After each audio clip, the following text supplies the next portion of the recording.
बिस्मिल्लाहिर्रहमानिर्रहीम।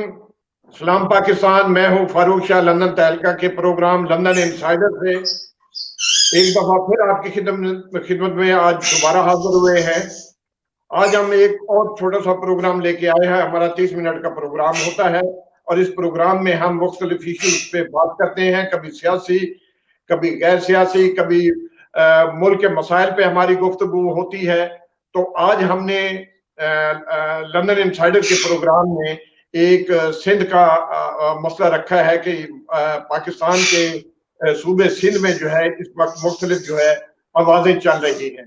तो हमने उन पर बहस करने हैं। हमारे साथ तीन शरीक गुफ्तगू हैं, हमारे तीन मेहमान हैं। तो शुरू करते हैं हम अपना प्रोग्राम लंदन इनसाइडर का। तो हम थोड़ा सा आपको प्रोग्राम शुरू करने से पहले थोड़ा सा हम आपको एक इंट्रो बताते हैं। ये 1917 की बात है। इराक के पहाड़ों में बरतानवी जनरल पहली मौदे का एक चरवाहे से सामना हुआ। जनरल मौदे चरवाहे की तरफ मुतवज्जा हुए और अपने मुतरजम से कहा, उनसे कह दो कि जनरल तुम्हें 1 पाउंड देगा, बदले में तुम्हें अपने कुत्ते को ज़िबा करना होगा। ये छोटी सी स्टोरी है जिससे हम अपने असल मौजू पे आएंगे। तो कुत्ता चरवाहे के लिए बहुत अहम होता है। ये उसकी बकरियां चराता है और रेवड़ को वापस लाता है। दरिंदे जो है उनके हमलों से रेवड़ की हिफाजत करता है, लेकिन पाउंड की मालियत होता जो है वो रेवड़ से भी ज्यादा बनती थी। चरवाहे ने ये सोचा, इसके चेहरे पर लालची मुस्कुराहट फैल गई और उसने कहा कि उसने कुत्ता पकड़ लाया और जनरल के कदमों में आके उसने ज़िबा कर दिया। जनरल महोदय ने चरवाहे से कहा कि अगर तुम इसकी खाल भी उतार दो तो मैं तुम्हें 1 और पाउंड देने के लिए तैयार हूं। तो चरवाहे ने खुशी खुशी कुत्ते की खाल भी उतार दी। जनरल महोदय ने कहा कि मैं मजीद 1 पाउंड और देने के लिए तैयार हूं अगर तुम इसकी बोटियां भी बना दो। चरवाहे ने फौरन ये ऑफर भी कबूल कर दी और जनरल चरवाहे को 3 पाउंड देकर चलता बना। जनरल महोदय चंद कदम आगे गए थे कि उसे पीछे से चरवाहे की आवाज सुनाई दी और वो पीछे पीछे आ रहा था और कह रहा था कि जनरल, अगर मैं कुत्ते का गोश्त खा लूं तो आप मुझे 1 और पाउंड देंगे। जनरल इनकार में सर हिलाया और कहा कि मैं तुम्हारी नफसियात और औकात देखना चाहता था। तुमने सिर्फ 3 पाउंड के लिए अपने मुहाफिज और दोस्त को कत्ल कर दिया और उसकी खाल उतार दी, उसके टुकड़े की, और चौथे पाउंड के लिए उसको खाने के लिए भी तैयार हो। यही चीज मुझे यहाँ चाहिए। अब फिर जनरल महोदय ने अपने साथियों से मुखातिब होते हुए कहा कि इस कौम के लोगों की सोचें ये हैं, तुम्हें ऐसे खौफजदा होने की जरूरत नहीं है। आज यही हाल है हमारे कुछ सहाफियों का, सियासतदानों का और मुल्क में बैठे हुए कुछ चंद लोग जो गद्दार की सूरत में हमारे सामने मौजूद हैं। अपनी छोटी सी मसलत और जरूरत के लिए अपने सबसे कीमती और अहम चीज का सौदा कर देते हैं। ये मैंने थोड़ी सी जो आपको बताई थी, ये एक मामूली सी स्टोरी है और हम अपने असल प्रोग्राम की तरफ आते हैं। इस स्टोरी सुनाने का मतलब ये था कि हमारे खिलाफ जो है जो इस्तेमाल होते रहते हैं, हम हुकूमत को और सियासतदानों को देखें तो इन सियासतदानों ने हमें कहां से कहां जाके पहुंचा दिया। ये खूबसूरत धरती हमारे पास मौजूद है। हम इस धरती के होते हुए अपने पाकिस्तान जो ता कयामत तक कायम रहेगा, हम उसी को ज़िबा करने के चक्कर में हैं। हम अपनी नाअकबत अंदेशी की वजह से कभी सियासतदान, कभी कोई फौज की तरफ उंगली उठाता है, कभी पाकिस्तान को बुरा भला कहता है। ये वो चीजें हैं जो इनको सोचना चाहिए। पाकिस्तान है तो हम हैं। आज के हमारे तीन खूबसूरत मेहमान हैं। हम चलते हैं अपने मेहमानों की तरफ। तो सबसे पहले मैं अपना इंट्रोड्यूस करा दूं। हमारे तीन खूबसूरत मेहमान हमारे दरमियान में मौजूद हैं इस वक्त। मेरे तजिया निगार जो है, जो मेरे पुराने साथी हैं, खूबसूरत दोस्त मेरे मोहम्मद खालिद इकबाल साहब हैं, वो मेरे तजिया निगार हैं। और उसके साथ फरार काजमी साहब हैं। वो साहबका एक स्टूडेंट लीडर थे जिन्होंने अपने दौर में स्टूडेंट के होते हुए बहुत खूबसूरत अपनी यूनिवर्सिटी में एक नाम पैदा किया और उसके बाद फिर वो यहाँ लंदन तशरीफ लाए। अब उनका तल्लुक जो है पाकिस्तान तहरीक इंसाफ से है और इस वक्त वो लंदन में भी मौजूद है और वो लंदन के लीडर है पाकिस्तान तहरीक इंसाफ के। और आगे मैं चलता हूं, मिस गुल साहबा, गुल फारूक राव साहबा, जो पाकिस्तान में टीवी एंकर भी हैं और उनका नाम सहाफत की दुनिया में बल्कि टीवी की दुनिया में एक बड़ा इमेज है। उनका एक बहुत खूबसूरत नाम है और मुख्तलिफ टीवी चैनल्स के लिए वो प्रोग्राम करती रही हैं। तो आज हमारे इन खूबसूरत मेहमानों को मैंने दावत दी है।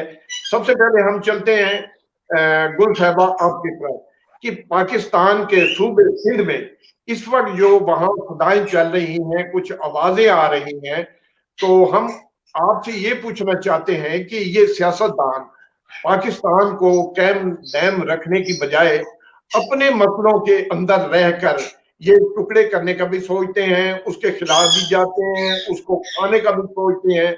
ये चीजें हैं। आप अपनी दूरअंदेशी से बताएं कि क्या ये हमारे सियासतदान मुल्क के लिए बेहतर कर रहे हैं? जी। बहुत शुक्रिया फारूक शाह साहब, आपने मुझे इस प्लेटफॉर्म पर आकर बोलने का मौका दिया, और मेरे लिए ये बड़े ऑनर की बात है कि गो से मेरा इतना एक्सपीरियंस नहीं है, लेकिन इसके बावजूद आपने बहुत कड़े सवाल जो है वो सिंध के हवाले से मुझसे पूछ लिया है। तो बहरहाल मुझे इसका जवाब देना ही पड़ेगा। जो मैंने देखा है, जो मेरा मतलब एनालिसिस है, जो मैंने इस पे रिसर्च किया है, as a news anchor, as a host person, as a column, मैं इसको बिल्कुल बयान करूंगी। सबसे पहली बात तो ये है कि हम आपने एग्जाम्पल दी चरवाहे की और कर्नल साहब की। आपने बहुत खूबसूरत अंदाज में इस चीज को एक फ्रेम में पेश कर दिया। उसी बात का मैं जवाब ये दूंगी कि एक कश्ती है, उसमें हम सवार हैं और वो कश्ती गहरे पानियों में जा रही है। अगर हमें पता है कि इस कश्ती के जरिए ही हम दूसरे किनारे में जाके लगेंगे और ये कश्ती ही हमें पार करने का एक बहुत अखलौता रास्ता है, बावजूद ये जानते हुए उसमें से कोई खामोशी से छेद करना शुरू कर देता है, तो जरा जरा जरा जरा पानी जो अंदर आना शुरू होता है, नतीजा क्या निकलता है? वो कश्ती डूबना शुरू हो जाती है, डूब जाती है। तो उसमें से कुछ ऐसे लोग भी होते हैं कि मुआजिज़ात होते हैं, अल्लाह ताला की ज़ात उन लोगों के साथ होती है कि जिसे बचाने वाला हो, उसे जो मारने वाले से बचाने वाला ज्यादा ताकतवर है। सूरत हाल सेम यही सिंध के साथ है। अभी हालिया जो बारिशें हुई हैं उसमें सोशल मीडिया पर, बाकी न्यूज चैनल्स पर, सैटेलाइट चैनल्स पर और न्यूज़पेपर्स पर एक ही सवाल था कि कराची सबको देता है, लेकिन कराची को किसी ने नहीं संभाला। कराची ने सबको अपनाया, कराची को किसी ने नहीं अपनाया। मैं यहाँ पर एक बात कहना चाहूंगी भाई, उन लोगों को मैं जवाब देती हूँ, कराची को किसने नहीं अपनाया? कराची को सबने अपनाया। कराची ने अगर सबको अपनाया तो कराची को भी सबने अपनाया। कराची कब से कब तक किसके पास रहा? कराची 80s के दौर से लेके अभी हालिया कुछ सालों तक एमक्यूएम और पीपल्स पार्टी के पास रहा। अब पीपल्स पार्टी और एमक्यूएम जो पार्टी बरसरे इक़्तिदार होती है, वहां उनकी गवर्निंग बॉडी बनती है, वो लोग असेंबली में जाके बैठते हैं, बजट मंजूर होते हैं, सब कुछ होता है। तो उसके बावजूद अगर वो सिर्फ चंद हजार अमीर लोगों को छोड़कर बाकी 3.25 करोड़ की जो कराची की आबादी है उसमें मिडिल क्लास तबके का नहीं सोचते, तो फिर इसमें कसूरवार बाकी लोग नहीं है। चंद लोगों के फंडिंग खा जाने से अहले कराची जो हैं वो अगर सियासतदानों को मतलब कहें कि सब सियासतदान खराब हैं, तो सब सियासतदान खराब नहीं है। अब हम उन्हीं जमातों को काउंट करेंगे, एमक्यूएम और पीपल्स पार्टी। पंजाब की जानिब आएंगे तो नून लीग आएगी। और अगर अभी की मौजूदा पार्टी की बात कर रहे हैं तो इस हुकूमत को तो 2 साल हुए हैं संभाले हुए इक़्तिदार, और 2 साल में तो एक बच्चा पांव पांव चलना शुरू करता है, वो एकदम से रनिंग में नहीं आ जाता। It will take a time, थोड़ा टाइम लगेगा। वो जो आज पाकिस्तान बनने से लेके अभी तक के जो घपले हुए हैं, वो जो लोगों ने पैसा कमाया है, जो महल्लात बनाए हैं। मैं आज एक बात सोच रही थी, आप सबसे मैं शेयर भी करती चलूं। कराची की आबादी 3.25 करोड़ है। अगर उस 3 करोड़ में से एक बंदे से 1 रुपया भी वसूल किया जाए तो डेली का 3 करोड़ बनता है। महीने से कैलकुलेट कर लें कितना बनता है। अगर वही पैसा कराची की आवाम से लेके कराची के ऊपर लगाया जाए तो आज कराची सबसे खूबसूरत शहर हो, जो कि था इसलिए कि इस बारिश ने सारी कलई खोल दी है कि कराची वैसा नहीं रह गया। अब बात आती है सियासतदानों की। शाह साहब, सियासतदान कभी वो सियासतदान नहीं होता जो सिर्फ कुर्सी का मतलब रसिया हो, जिसे कुर्सी का एक नशा हो कि मेरे पास पावर है और मैं पावर वाला बंदा हूं और मैं बस वोट लेने के लिए वो इलाकों में जाएगा, फिर तो शलवार भी टखनों से ऊंची करेगा, कीचड़ में भी जाएगा, सब करेगा। लेकिन जो ही वो एमएनए की सीट संभालता है, अपना ओथ उठाता है, उसके बाद भूल जाता है कि वो कौन है। फिर सब पार्टीज चल रही होती हैं, फिर वो भूल जाता है कि पाकिस्तानी कौन है, उसमें सिंधियों ने कितनी वोट दिए, उसमें पंजाबियों ने कितने वोट दिए, क्योंकि कराची में तो सब कौमें बैठी हैं, पश्तून हैं, बलोच हैं, सब कौमें हैं। तो यहाँ हम लिसानियत से बालातर होकर बात करेंगे कि अभी उस सूबे से जो आवाजें उठना शुरू हुई हैं, अभी हालिया एक बड़े मुअज़्ज़ज़ सियासतदान साहब ने कहा है कि जी लाशें गिरा देंगे, हम तो खून की नदियां बहा देंगे। ये कहाँ की सियासत है? ये क्यों हमारे कहा आपने ऐसा? प्रोग्राम करने का गुलसाहिबा मकसद भी यही था कि सिंध से नफरत की ये जो सदाएं बुलंद हो रही क्यों? हैं, इनका जी अंजाम क्या? क्यों? इनका अंजाम देखिए जी, हमारा वतन जो है बड़ी कुर्बानियों से बना है। हम अगर ये बात करते हैं, कुछ आवाजें ये भी बुलंद होती हैं कि हमें अलग सूबा दिया जाए, हमें मुहाजिर सूबा दिया जाए। पॉइंट नोट इट प्लीज, मुहाजिर सूबा। मैं यहाँ क्लियर किए देती हूँ कि जब पार्टीशन ऑफ पाकिस्तान हुआ तो उस वक्त पाकिस्तान से पहले, यानी कि जब सब मिक्स था ये सारा एरिया बरे सगीर पाक और हिंद, तो उस वक्त वहां मुख्तलिफ कौमें थी, जिनमें सिख कम्युनिटी थी, जिसमें क्रिश्चियन थे, जिसमें वो तो ब्रिटिश राज तो पहले ही था, जिसमें ईसाई मतलब हिंदू थे, जिसमें मुस्लिम थे, जिसमें पारसी थे, आगा खानी थे, कादियानी थे, तमाम मजाहिब के लोग उसमें बैठे थे। और जब पार्टीशन का टाइम आया तो अलाउ हुआ कि जो जहां जाना चाहता है वो जा सकता है। कराची से बहुत सारे लोगों ने माइग्रेट किया, वो इंडिया चले गए। इंडिया में दिल्ली और मुंबई से बहुत सारे लोगों ने माइग्रेट किया, वो कराची आ गए। कोलकाता से हर बड़े शहर से लोगों ने माइग्रेट किया, पाकिस्तान आए, पाकिस्तान से माइग्रेट करके वहां गए। लेकिन वहां उन्होंने जाके ये नहीं कहा कि हम मुहाजिर हैं, इंडिया में उनकी जरूरत नहीं है ये बात कर जाए, हमें अलग सूबा दिया जाए। हमारे पास गिनती के चंद लोग आए और उन्होंने कहा कि हमें अलग सूबा दिया जाए। फिर मुहाजिर कौन नहीं है, चले मुझे ये बता दीजिए। पंजाब में लोग आकर आबादकार हुए इंडिया से, बलोचिस्तान में आबादकारी हुई, जो लोग इंडिया से माइग्रेट करके आए। केपीकी में पश्तून आबादी बहुत सारी वहां गई, बहुत सारी यहाँ आई, वो आबाद हुए। बॉलीवुड के स्टार शाहरुख खान पेशावर से हैं, उनका खानदान सारा का सारा उठ के इंडिया चला गया। वो रह सकते थे, उनकी मर्जी, नहीं रहे, हमें इससे कोई लेना देना नहीं है। बात ये करने की कि लोगों का तबादला हुआ, जगहों का तबादला हुआ, मुल्क बटे, सरहदें बीच में आ गई, लेकिन उसके बावजूद उन लोगों की जरूरत नहीं है कि वो अपने मुल्क में ऐसे मुतालबे कर जाएं। हाँ, हमारे सिर्फ एक मुहाजिर कौम है जो ये कहती है हम मुहाजिर हैं। मैं अपने बारे में बताती हूँ, मैं राजपूत फैमिली से और राव बरादरी से बिलोंग करती हूँ। हम लोगों ने कभी नहीं कहा कि हमें भी एक सूबा चाहिए, क्योंकि राजपूतों ने जितनी कुर्बानियां दी हैं, मुल्तान के बॉर्डर पर जब इन्होंने हमला किया था हिंदुस्तान ने फौरन ही पाकिस्तान बनने के बाद, तो राजपूतों ने बड़ा डिफेंस किया था। राजपूतों की बटालियन होती थी वहां इंडियन आर्मी में, राजपूतों पे ट्रस्ट होता था, उनके जस्ट आर लिखा जाता था। तो मुझे फिर बताएं, फिर तो हम भी मुहाजिर हैं, आप भी शाह साहब मुहाजिर हैं। तो क्या जो मुहाजिर हैं, हिजरत करके आए हैं, जिनको पाकिस्तान ने अपनी गोद में लिया, बाहों में लिया, वो सब अपने अपने सूबे लें, वो नफरत फैलाएं, वो ये कहें कि हम सिंधी हैं तो हमें पंजाबी पसंद नहीं, हम पठान है तो हमें बलोची पसंद नहीं, हम बलोच हैं तो हमें पंजाबी पसंद नहीं। ये नस्ली जो इम्तियाज है इसको खत्म करें खुदारा। हम सब की आइडेंटिटी पाकिस्तान से है, अगर पाकिस्तान है तो हम हैं, अगर पाकिस्तान नहीं तो हम भी नहीं। और लोग तो हमें देखना चाहते हैं कि हम टूटे, हम बिखरे, और हमारे दरमियान ये चीजें फैलाई जा रही हैं। वही बात फिर आगे चरवाहे वाली आप ही की बात का मैं जवाब दूंगी। पैसों की खातिर कुछ लोग ऐसे हैं जो अपना जमीर बेच बैठे हैं और ये काम कर रहे हैं। Thank you. इकबाल साहब, आप कुछ कहना चाह रहे थे, आज आपको भी दावत दी है। आज क्योंकि सिंध से ये जो सदाएं बुलंद हो रही हैं, उसके बारे में हम ये पूछना चाह रहे हैं कि पाकिस्तान के सूबे सिंध से ये पिछले दिनों कुछ एक सियासतदान ने वहां तकरीर करते हुए लाशें गिराने का कहा। अब हम ये पूछना चाहते हैं कि नफरत और तहफ़्फ़ुज़ के मकासद जो है वो क्या हो सकते हैं, क्योंकि पाकिस्तान एक यूनिटी है। कैद आजम ने पाकिस्तान बनाया, अब कैद के पाकिस्तान में कौमियतों के झगड़े ये शुरू हो रहे हैं। तो उसी तरह तो फिर सारे इलाकाई जितने हैं वो सारे शुरू हो जाएंगे। जी इकबाल साहब, आप बताएंगे।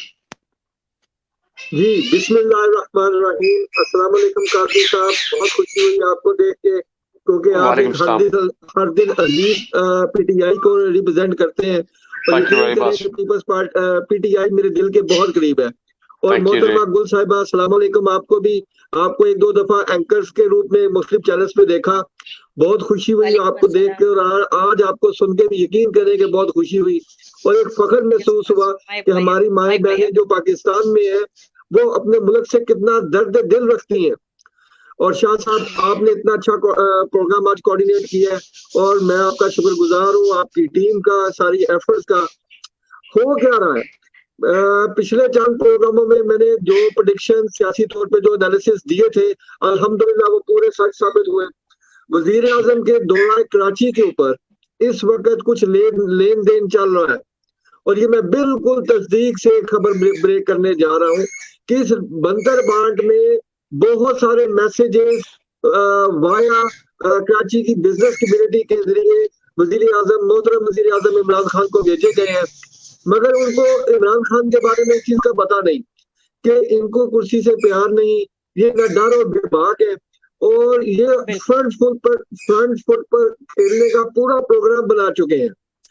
कराची में कुछ तब्दीलियां आ रही हैं और आज शहबाज शरीफ साहब को कराची में देखकर और स्पेशली उनको बिलावल हाउस में जाके जरदारी साहब के आगे झुकते देखकर यकीन करें कि बहुत सारे आज नून लीगियों का मुझे फोन आया और उनके सपोर्टर्स ने बड़ा रंजीदा होकर कहा कि आज हम लुट गए, क्योंकि उसमें एक चीज सामने आ गई कि 10-12 साल से जो ये सुबह सुबह गेम चल रही थी और जो नून लीग के पंजाब के अंदर एक पॉलिसी थी कि ये बताना कि जो खराब हुआ जब पीपल्स पार्टी के दौर में उसकी जिम्मेदारी पीपल्स पार्टी पे है। आज इन्होंने एक सियासी जनाजा निकाल दिया नून लीग वालों ने, कि जिसे कहते हैं पंजाबी में कि जरूरत के वक्त गधे को भी बाप बना लेते हैं। आज शहबाज शरीफ साहब ने वो हरकत करके बहुत सारे नून लीगियों के सर शर्म से झुका दिया कि यार हम जो बार बार एक बात कह रहे हैं कि कोई शर्म होती है, कोई एथिक्स होते हैं, कि यार कुछ तो असूल हो। अब बदकिस्मती ये देखें कि नून लीग ने जैसे पहले मोहतरमा मरियम ने हमला किया था लैब के ऑफिस, इससे पहले माजी में भी इन्होंने खासी गुल्लू भट्ट टाइप इन्होंने हरकतें की। आज इन्होंने अपने सियासी जो इनका मुकाम है और जो इनका एक खूबी थी, ये उससे भी हटकर अब बिल्कुल नीचे गिर गए। यानी पहले इन्होंने फजल रहमान साहब को नहीं मनाने की कोशिशें की, गले मिलते की, आज ये जरदारी, यानी हालत देखे कि हुकूमत से बाहर क्या आए हैं, इनको अंदाजा हुआ है। वो जैसे कहते हैं ना कि ऊंची दुकान और फीका पकवान। एक वक्त था कि नून लीग ये दावा करती थी कि हम तो चारों सूबों के अंदर है, अब भी हुकूमत से निकले हुए पूरे 2 साल भी नहीं हुए और अब हालत ये है कि छोटी छोटी जमातों के तरले मिलते किए जा रहे हैं कि बराए मेहरबानी हमें सपोर्ट करें, हम आ गए हैं, हम चल के आ रहे हैं, पिछली बातों को भूल जाए, किसी तरीके से ये इमरान न्याजी की हुकूमत को चलता करे, कभी जर्नैलों के तरले कर ले, कभी लफाफा साहबियों के तरले, कभी छोटी छोटी पार्टियों के तरले। तो यार कुछ तो ख्याल करो अपनी पार्टी का, कुछ तो ख्याल करो कि आप इस मुकाम से गिर के इस लेवल तक आ गए हो। वो कम से कम जिसके मुखालफ में खड़े हो, वो कहते हैं जब 2 टीमें आपस में मुकाबला करती है ना तो अपने प्लेयर्स दूसरी टीम के साथ मैच करती है। ओ यार कहाँ तुम इमरान खान को कहते साहब, एक सोशल नेटवर्क पे ट्रेंड चल रहा है इस वक्त कि वो तो सड़कों पे घसीटने के लिए गए थे। जी सर, घसीटने क्या, वो तो आज तो वो उनके पाँव पड़ने वाले थे। अगर थोड़ी देर और खड़े रहते और कभी मजाक से भी कहते कि मेरे घुटनों को हाथ लगा दो, तो शहबाज शरीफ साहब ने लगा देना था। सर इशू ये है कि जिस बंदे के आप खिलाफ खड़े हैं वो जम के खड़ा है इमरान खान, और उसकी वही आदत है कि जैसे ही वो 2013 से वो सियासत में उभर के सामने आए, उस बंदे ने नहीं किसी के साथ इत्तेहाद किया। यार ये तो कुछ इतना लंबा अरसा हुकूमत में रहने के बाद इनकी तो लगता है हट गई है, इनको लगता है कुछ समझ नहीं आ रही, इतनी कंफ्यूज पॉलिसी, पार्टी हिस्सा दर हिस्सों में तकसीम होती जा रही है और इनकी इंतहाई भोंडी सियासत। इसका सबसे बड़ा नुकसान इनको पंजाब में होगा, जहां पे ये अपने आप को किंग समझते थे, क्योंकि जब किंगशिप हाथ से निकल गई तो अब ये क्या अपने वोटर्स को कहेंगे कि मैंने जरदारी साहब के साथ क्यों हाथ मिलाया। इस तरह नहीं होता। ये वही गलतियां हैं जो बार बार ये करते जा रहे हैं, हर प्रोग्राम में हम बताते जा रहे हैं। ये मेरी बहन ने कराची के ऊपर इतनी खूबसूरत बात की कि भाई पूरा आधा पाकिस्तान 80% 80% पाकिस्तान ही मुहाजिर है। यार मुहाजिर की डेफिनेशन क्या रख दी आप लोगों ने कि जो माइग्रेट करके आया। इकबाल साहब आपकी बात से मैं 400% एग्री हूँ कि हमारे पाकिस्तान में 80% लोग वो जो वहां से माइग्रेट करके अपने जमीनें जायदादें छोड़ के और थोड़ी जमीनों जायदादों पर उन्होंने सब्र किया, अपनी बहन बेटियों को उन्होंने जहर की पुड़ियां दी कि अगर कोई नॉन मुस्लिम, कोई हिंदू, कोई सिख, कोई ईसाई, कोई क्रिश्चियन अगर तुम लोगों की इज्जतों पे हाथ डाले तो बेटा जहर खा लेना, लेकिन अपनी इज्जतें मत गंवाना। उन बहन बेटियों की लाशें जा बजा बिखरी पड़ी थी, कुओं में कुएं भरे पड़े थे, ट्रेनें कट कट के आ रही थी। वो कौन थे? वो पंजाबी, वो मुहाजिर नहीं थे। वो बलोच वाले जो है वो मुहाजिर नहीं थे। वो पश्तून मुहाजिर नहीं थे। क्या सिर्फ चंद उर्दू बोलने वाले लोग मुहाजिर हैं? मैं भी उर्दू स्पीकिंग हूँ, बट मैं ये नहीं कहती कि मुझे अलग चाहिए। 80% हमारे पाकिस्तान में लोग जो हैं वो माइग्रेटेड हैं और हम उन्हें कह सकते हैं दे आर मुहाजिर, दे आर माइग्रेटेड पर्सन। ऐसे ही जैसे 80 की वॉर के बाद अफगानियों ने माइग्रेट किया, उन्होंने हमारे पास आके पनाह ली, हमने उनको संभाला रखा, उनकी 4 नस्लों को हमने संभाला। 4 नस्लें संभालने के बाद उन्होंने कुछ को हमने नेशनैलिटी दी, बाकियों को हमारे प्राइम मिनिस्टर साहब ने जिस तरह मुनासिब समझा उनको उनके वतन वापस भेज दिया, क्योंकि उनके हालात अब सुधर चुके हैं। तो बात यह है कि फिर तो हम सारे ही उठ खड़े हों, हर बंदा ही उठ खड़ा हो कि हमें सुबह चाहिए। नहीं, इस तरह बहना आपकी बात बिल्कुल सही है। और मिस बुल देखें इशू क्या है, इशू सिंपल ये है कि चंद बंदे चंद जाती मफादात की खातिर कोई कार्ड भी खेलते हैं। जैसे कि हमारे फजलुर रहमान साहब है, दीन का लेबल लगा के वो भरपूर सियासत माशाल्लाह कर रहे हैं। और वो देखे कि उनकी इंतशार की पॉलिसी है, यानी खुद वो पार्लियामेंट में अपने मौजूद नहीं, बेटा और उनके चंद साथी मौजूद है। और वो बार बार हर पार्टी को यही कहते हैं कि पार्लियामेंट से निकलो, पार्लियामेंट से निकलो। क्यों? उनको सूट नहीं करता। उसके बाद अब एमकेएम पे आ गए कि इन्होंने जो सियासत की उसी का नतीजा आज ये निकला कि जनाब वहां पे अब पीटीआई पहली दफा जीत के सामने आ गई। यानी इमरान खान को जिसको ये सोलो फ्लाइट का ताना देते थे बार बार, मैं तो आज ये सवाल नून से पूछता हूँ कि जिनमें जरा सा भी शऊर है, जो जरा से भी पढ़े लिखे हैं, क्योंकि इनमें पटवारियों की तादाद जिसको एक स्लोगन के तौर पर यूज किया जाता है कि जिसको हम पढ़ा लिखा तबका नहीं ज्यादा कहते, आज उनके दिल भी टूटे हैं। क्योंकि अब नून लीग के पास बेचने के लिए, अपने आप को सेल करने के लिए आज जो नारा था वो भी फौत हो गया। जैसे सिंध के अंदर इन्होंने पीपल्स पार्टी नारा लगाती है भुट्टो जिंदा है, ये बारिशें आई, ये सारा सिस्टम, ये करप्शन की वजह से भुट्टो आज पानी में तैरता हुआ नजर आया। और शहबाज साहब की नाकामी देखें कि पंजाब के अंदर भी बारिशें हुई, वो वहां पानी इकट्ठा नहीं हो सका क्योंकि सभा इंतजामिया बहुत अच्छी थी। अब इनको क्योंकि यहाँ बूट पहन के तो चलने का मौका नहीं मिला, अब ये चले हैं कराची, जिसको इन्होंने अपने दौरे हुकूमत के अंदर सिर्फ बंदर बाट के लिए हर चीज रखी हुई थी। अब उसी बंदर बाट का नतीजा है कि पीटीआई जैसी जमात जिसमें थोड़ी बहुत खामियां भी हैं, क्योंकि अभी वो टीचिंग प्रॉब्लम से गुजर रहे हैं, उनको वो तो इकबाल साहब कोई ऐसी पार्टी नहीं है जो सारी खामियों से पाक हो और कहते हैं कि उसमें कोई नुक्ता ना हो। देखें खान साहब अपनी काबीना को लेकर बहुत अच्छा चले, उनका एजेंडा बहुत अच्छा था, पाकिस्तान को अच्छे ट्रैक पे लेके जाना। ये बदकिस्मती एक पार्टी के लीडर की होती है कि उसकी समटाइम सिलेक्शन में गलती हो जाती है ना। अनाड़ी लोगों को सामने जब लेके आते हैं जिनको सियासत की नो हाउ का नहीं पता है, उनको नहीं पता कि हमने कंट्री को कैसे चलाना है, हमने पावर को कैसे यूज करना है। इसमें खान साहब का कोई कसूर नहीं है। नहीं, पीटीआई के अंदर जहां पे ओल्ड लोग हैं, वहां पे मिडिल एज के सियासतदान भी हैं, और जहां पे चंद यंगस्टर्स हैं, ऐसे यंगस्टर्स हैं कि तो पहली दफा फूल की तरह खिल के सामने आ रहे हैं। और हमें इतनी खुशी हो रही है देख के कि वो अपने वतन के लिए कुछ करना चाहते हैं। यही बात हुई कि कराची के अंदर एमकेएम का सफाया हुआ, सिंध के अंदर पीपल्स पार्टी का सफाया होता जा रहा है, और पंजाब के अंदर नून लीग का मुकम्मल सफाया हो गया। मुझे दुख इस बात का है कि ये सियासी मोड़ जो नून लीग मरती जा रही है, ये एक वक्त में बहुत बड़ी पार्टी रह चुकी है। यही हाल सिंध में पीपल्स पार्टी का हुआ कि एक वक्त में चारों सूबों का वो एक नारा लगता होता था कि चारों सूबों की जंजीर बेनजीर बेनजीर। अब वो ये इन बातों में वो कायम नहीं रह सकते। क्यों? इधर ये अपनी करप्शन बचाएं, अपने गलत कामों को डिफेंड करें, या ये मुल्क चलाएं, या कोई पॉलिसी दें। पॉलिसी इनके पास है नहीं।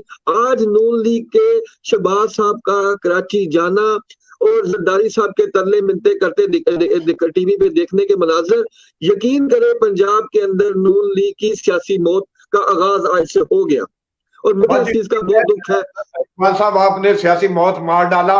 अब चलते हैं सलार काज़मी साहब। सलार काज़मी साहब, आप बताएं कि कैद के पाकिस्तान में ये क्या साजिश हो रही है? शाह साहब, अस्सलाम वालेकुम, थैंक यू वेरी मच। आपने लाइन पे लिया और माशाल्लाह खालिद इकबाल साहब के तो मैं तजिए सुनता रहता हूँ और काफी कुछ सीखने को मिलता है और समझने को मिलता है। गुल साहब को पहली दफा मैं देख रहा हूँ जी, बहरहाल मेरी तरफ से सलाम अर्ज है। अब आता हूँ मैं असल टॉपिक की तरफ। शाह साहब, आपको इसके लिए समझने के लिए आपको थोड़ा सा पीछे जाना पड़ेगा। देखिए, जो कराची के हालात इस वक्त हुए नहीं किए जा रहे हैं बदकिस्मती से, और मेरे फाजिल दोस्तों ने बहुत सी बातें की हैं जो सूबों के बारे में है। मैं थोड़ा सा इख्तलाफ करूंगा कि सूबे होने चाहिए। देख लें, इंग्लैंड में देख लें, जर्मन में, इटली में, फ्रांस में, पूरे यूरोप में देख लें कि उन्होंने छोटी छोटे शहरों को सूबों में तब्दील करके उनको हकूक दे दी गई ताकि लोगों को जल्द और आसानी से हर चीज फराम हो सके। और जहां तक दूसरी बात है सिंध की, तो बड़ी बदकिस्मती से ये बात जो है ना वो हकीकत पर मबनी है कि पीपल्स पार्टी ने शुरू से सिंध कार्ड खेला है। जब भी वो देखती है कि वो किसी मुश्किल में है या उनके लीडरान पे कोई आफत आई हुई है, वो फौरन सिंध कार्ड की तरफ चले जाते हैं। आप देखें कि भुट्टो साहब को जब इक़्तिदार मिला तो इन्होंने मुल्क को दो टुकड़े कर दिया। उसके बाद जब जिया आया डिक्टेटर, उसने कुछ किया तो इन्होंने अल-जुल्फ़कार बना ली। अल-जुल्फ़ के बाद इन्होंने दोबारा सिंधु देश का नारा लगाया जी। और सिंध में जो अलहदगी पसंद कुव्वतें थी, पीपल्स पार्टी ने हमेशा उनको बी टीम बना के खेला और उससे अपने फवायद हासिल किए। और आज की सबसे बड़ी वजह है ये जो पीपल्स पार्टी वाले चीख रहे हैं और चिंगार रहे हैं, शाहजब, उसकी वजूहात हैं। और उसकी सबसे बड़ी वजह यह है कि इस वक्त पीपल्स पार्टी की क़यादत पे बहुत सारे मुकदमात हैं और उनको इस बात का अंदाजा है कि हमने जो कुछ बोया है वो काटने का वक्त आ गया है और वो उससे भाग रहे हैं। सनी जी, मैं आपकी बात मदद चाहती हूँ, आपकी बात यहाँ पे इंटरप्ट कर रही हूँ। मैं सिर्फ आपसे एक सवाल पूछना चाहूंगी। कराची एक है, हमारे साथ ये है अलमिया के हमारा मुल्क में जो हमारे हिस्से में तकसीम पाकिस्तान के वक्त हिस्से में जो शहर आया वो कराची है, जिसके साथ समंदर लगता है। और जो सियासत, जो मईशत का मेन हब वो है, यानी जितनी भी हमारी तिजारत हो रही है, इंपोर्ट एक्सपोर्ट का काम हो रहा है, वो कराची से हो रहा है। तो फिर मुहाजिरों को हम ये बात कह सकते हैं, आप भी प्लेटफॉर्म पे मौजूद हैं, कॉमन सेंस रखते हैं, माशाल्लाह सभी अक्ल शऊर रखते हैं, सुनने वाले भी, लिसनर भी, जो वॉच कर रहे हैं वो भी, why they are selecting Karachi for a मुहाजिर नेशन? क्यों वो ये कहते हैं कि कराची हमें दिया जाए? देखिए, 1 मिनट, मेरी बात कंप्लीट नहीं है, प्लीज मुझे कुछ टाइम दीजिए। वो क्यों ये कहते हैं कि हमें कराची दिया जाए? जो लोग अपने वतन से मुहिब्बे वतन अपने आप को साबित नहीं कर सकते, उनको हम अपनी शहरक दे दें। हम कराची अपनी शहरक दे दें, हम शहरक दे दें तो वो हमारी शहरक काटने में कितना टाइम लगाएंगे? हम तो पंजाबी हैं, हम तो पठान हैं, हम तो बलोची हैं, हम तो सराइकी हैं। पहले पाकिस्तान नहीं, वो पहले पाकिस्तान, गुलसाबा पहले पाकिस्तान। जी बिल्कुल नहीं, लेकिन बात वही चल रही है कि सिंध लिसानियत फैला रहा है, बात सिंध से चल रही है। पाले अल्हम्दुलिल्लाह, मैं तो पाकिस्तान से बाहर एक दफा भी नहीं गई, लिहाजा मुझे इस चीज पे कोई नहीं है। मेरा तो फख्र पाकिस्तान है, जीना मरना पाकिस्तान के साथ है। तो बात उनके लिए है सोचने की जो पाकिस्तान से बाहर बैठे हैं और पाकिस्तान के बाहर बैठ के पाकिस्तान का दर्द रख रहे हैं। हम तो दर्द देख भी रहे हैं, महसूस भी कर रहे हैं और झेल भी रहे हैं। बात हम भी यहीं से गए हैं, हम भी इसी धरती के बेटे हैं जी। हमने भी यहाँ पे बहुत सी कुर्बानियां दी हैं, लेकिन हम अपनी कुर्बानियों को इस बात पे नहीं कह सकते कि जी पाकिस्तान ऐसा होना चाहिए, नहीं होना चाहिए। लेकिन जो बात हकायक पे ना वो करनी चाहिए कि पाकिस्तान में सूबे और बनने चाहिए। जैसे हमारा जनूबी 80% जैसा पंजाब, कि इकबाल साहब ने फरमा दिया कि 80% लोग माइग्रेटेड हैं, क्या वो जी जी 80% जो है वो सब सूबों का मुतालबा करें?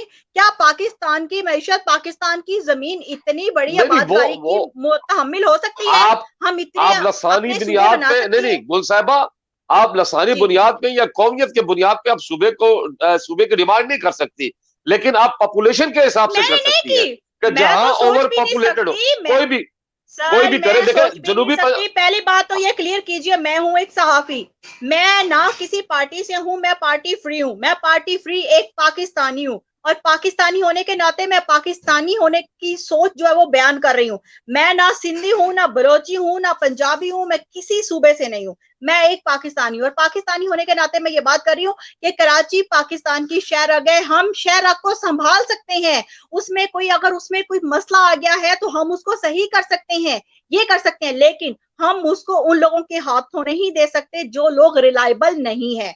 जी और थैंक ये यू। बहुत नहीं बेहतर से आप इसमें मेरी बात को अगेन देखें, कर रहे हैं कि कौन इसमें रिलायबल नहीं है। नहीं, इस पे तो कोई दो राय नहीं हो सकती हमारी जी थैंक कि यू हम कराची को किसी और के हवाले कर दें। फलार काजमी बात हो रही साहब। थी जो, देखिए आप जो ना सयाह को सबाक से थोड़ा हट गई है, ये जो नहीं आजकल नहीं, वो कराची में कादमी जो साहब तकारीर उनका की जा रही पॉइंट ऑफ है, व्यू थोड़ा सा डिफरेंट है।